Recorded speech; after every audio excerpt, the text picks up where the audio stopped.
আসসালামু আলাইকুম, কেমন আছেন সবাই? আশা করি আলহামদুলিল্লাহ ভালোই আছেন।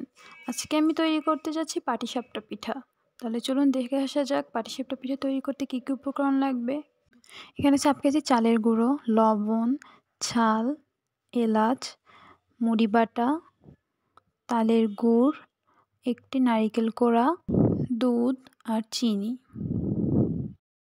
প্রথমে একটি বলে আমি চালের গুঁড়ি নিয়ে নেব। এরপর দিয়ে দিচ্ছি 2 চামচ চিনি। এরপর দিয়ে দেব লবণ 1/2 চামচেরও কম। এরপর দিয়ে দেব জাল দিয়ে রাখা তরল দুধ। এখানে আমি 2 কাপ দুধ ইউজ করেছি।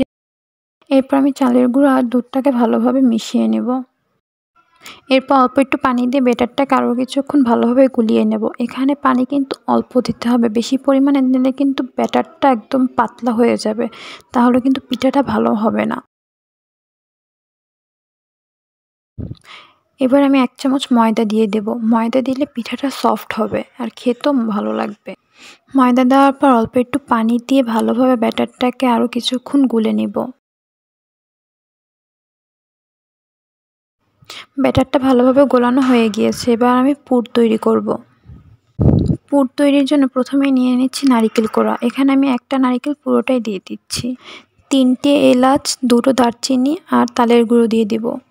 এরপর অল্প একটু পানি দিয়ে চুলাটাকে মিডিয়াম আঁচে রেখে ভালোভাবে তালের গুড়টাকে নারিকেলের সাথে মিশিয়ে নেব কিছুক্ষণ। তালের গুড়ের সাথে নারিকেলটাকে ভালোভাবে মেশানো হয়ে গিয়েছে। এবার আমি 2 চামচ গুঁড়া দুধ দিয়ে ভালোভাবে আরও কিছুক্ষণটাকে মিশিয়ে নেব।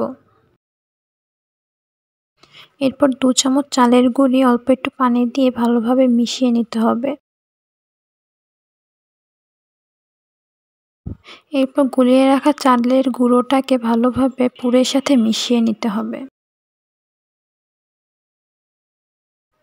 এরপর মুড়ি বাটাটা দিয়ে দেব। মুড়ি বাটাটা দিলে সুন্দর একটা সেন্ট আসে আর পুরটাকে খেতেও অনেক ভালো লাগে। এবার মুড়ি বাটাটার সাথে পুরটাকে ভালোভাবে মিশিয়ে নিতে হবে কিছুক্ষণ। মিশানো হয়ে গেলে আমার পুরটাও রেডি হয়ে যাবে আর পুরটাকে নামিয়ে ঠান্ডা করে নিব। পুরটা তৈরি হয়ে গেছে। এবার পুরে দেওয়া মশলাগুলোকে ফেলে দিতে হবে।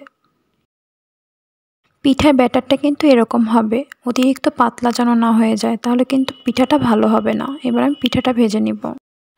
প্রথমে একটা তাওয়ায় ভালোভাবে তেল ব্রাশ করে নিতে হবে। এরপর পিঠার ব্যাটারটা দিয়ে ভালোভাবে ঘুরিয়ে নিতে হবে। একটা জিনিস খেয়াল রাখবেন, চুলার আঁচটা যেন মিডিয়ামে থাকে, না হলে পিঠাটা পুড়ে যেতে পারে। এবার আমি তৈরি করে রাখা পুরটা দিয়ে দেব।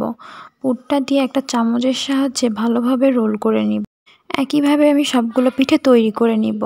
আপনারা একটু লক্ষ্য করে দেখুন, তাহলে বুঝতে পারবেন পিঠাগুলোকে আমি কিভাবে রোল করে নিয়েছি।